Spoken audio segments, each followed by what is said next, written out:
Hi, my beautiful friends from sunny Australia. So, just a summary of episode 8 of Masali, which is an island tale, and of episode 7 of Kalp Yaraşi, which is heartache or heartbreak or heart wound.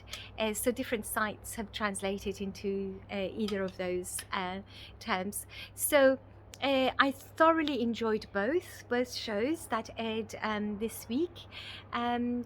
First, we go on the island tale, Masali. So the latest goes that once Poyraz finds out that Haziran was involved in his bankruptcy scandal and stealing of his papers, he can't trust her anymore, that he wants her completely gone, he wants to break up with her, he doesn't want her to hang around in the island. She insists that she's going to make it up to him in any way, shape or form, that she wants to redeem herself, she wants to stay at the hotel and continue her partnership, and prove herself to everyone, to Perez and everyone else, that she's very regretful of what she's done. However, we know Perez from his young age. He was unable to forgive his mom for leaving, so how is he ever going to forgive Haziran? However, Haziran doesn't give up. She's caught up in a little fight with Hakan. Hakan says, look, you ruined my life. She says, I didn't ruin your life, you did. You continued to harm Poyraz, but as soon as I found out that he's a nice guy, I tried to redeem myself, etc. So it's in this tangle of our argument that Poyraz finds Haziran, and Hakan attacks them both with a broken bottle glass and wounds Haziran's forearm and Poyraz's thigh.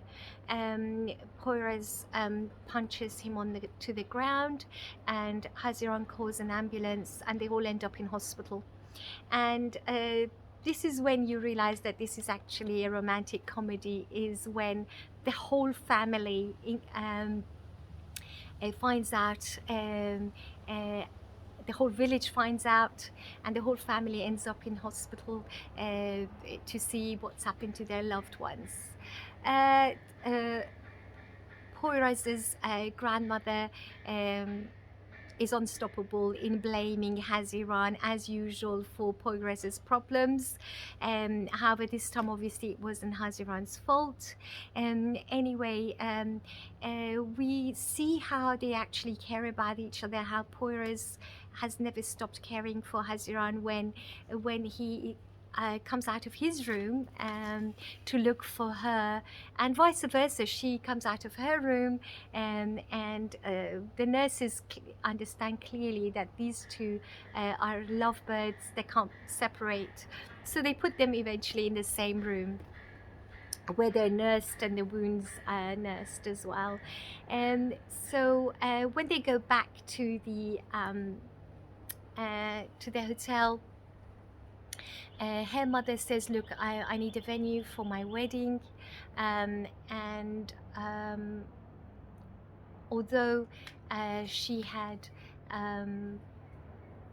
made a pact with Idil to stop this marriage between Idil's father and her mom, she realizes how much her mom really loves Idil's father, and that this is a genuine love. She thought that her mom wants to marry this guy because he's the mayor, that he's wealthy, well-to-do, but realizes that no, when she sees the tears in her mother's eyes, that all her marriage plans are falling to pieces because their daughters can't agree.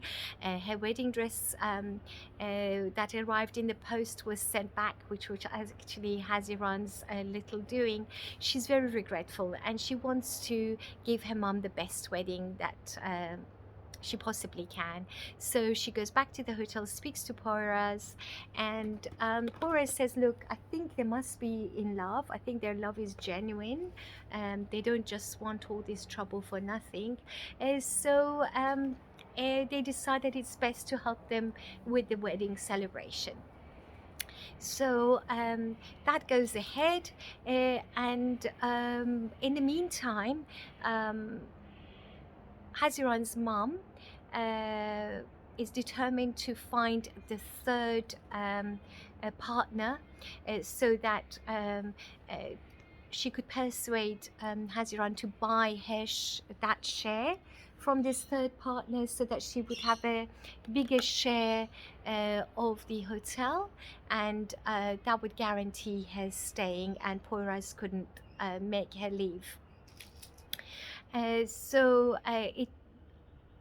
At the same time, she also contacts a guy called Batu, who was friends with Haziran, to come and sort of rekindle their old friendship by attending her wedding.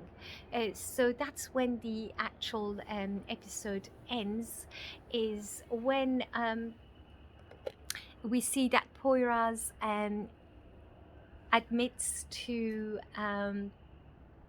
his best friend earlier that day that, look, despite everything, he still loves Haziran, and although he keeps telling her to go, he actually wants her to stay. So he buys her a necklace with the letter H on it to give to her at the first opportune moment, maybe on her mum's wedding night. With this in his pocket, he sees his grandma, who's sulking at the hotel reception, wanting to speak to him. And that's when she says, look, I've just overheard that Haziran's old flame is coming back tonight to attend the wedding, and you need to forget about her. This actually comes true when we see this guy Batu checks in the hotel reception and then enters the wedding party, approaches Haziran and gives her a hug, and Poyraz sees everything from behind. So we've already had a trailer for the next episode, and I believe that's during that episode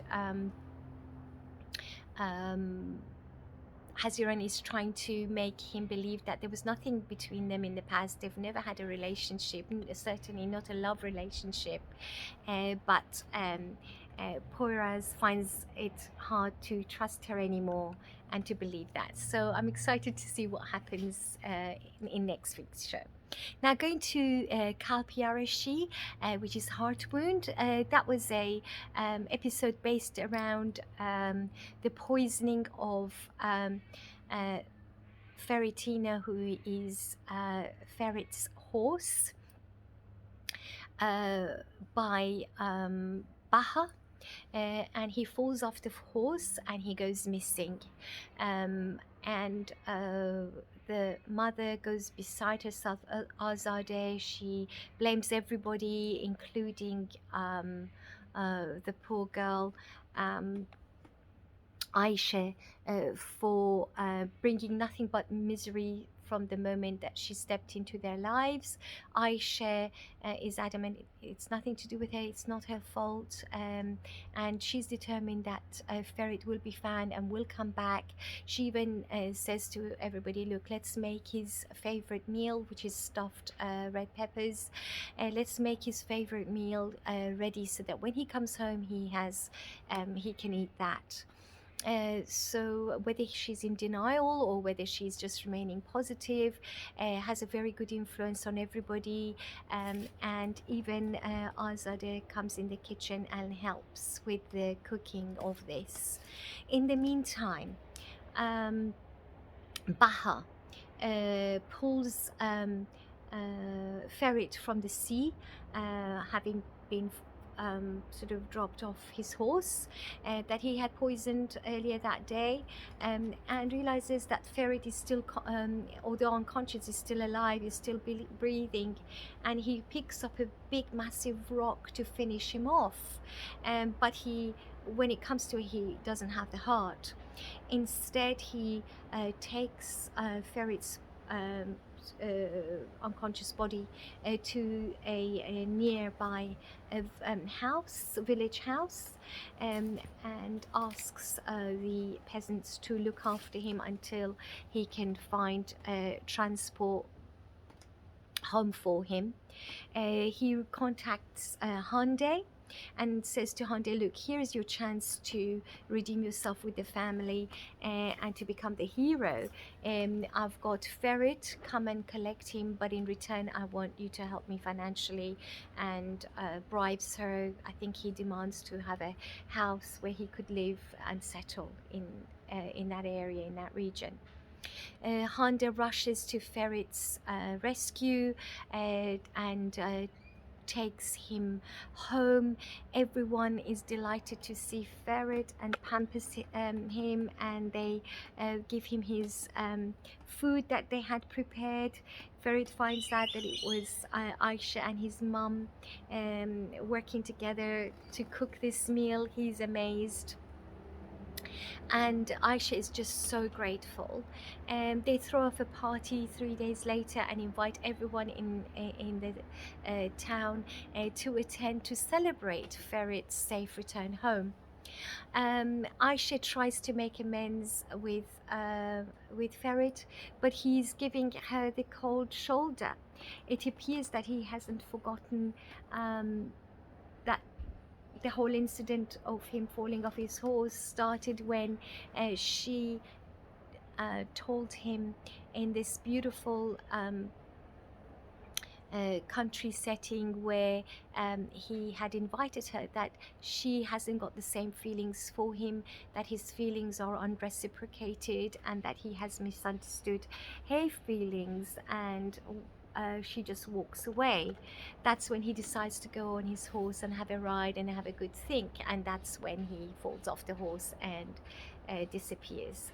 So he hasn't forgotten that. He's got a little bit of memory loss though, and he suspects Hande as to why, of all the people, she found him. How did she know her whereabouts, and whether she had anything to do with his disappearance.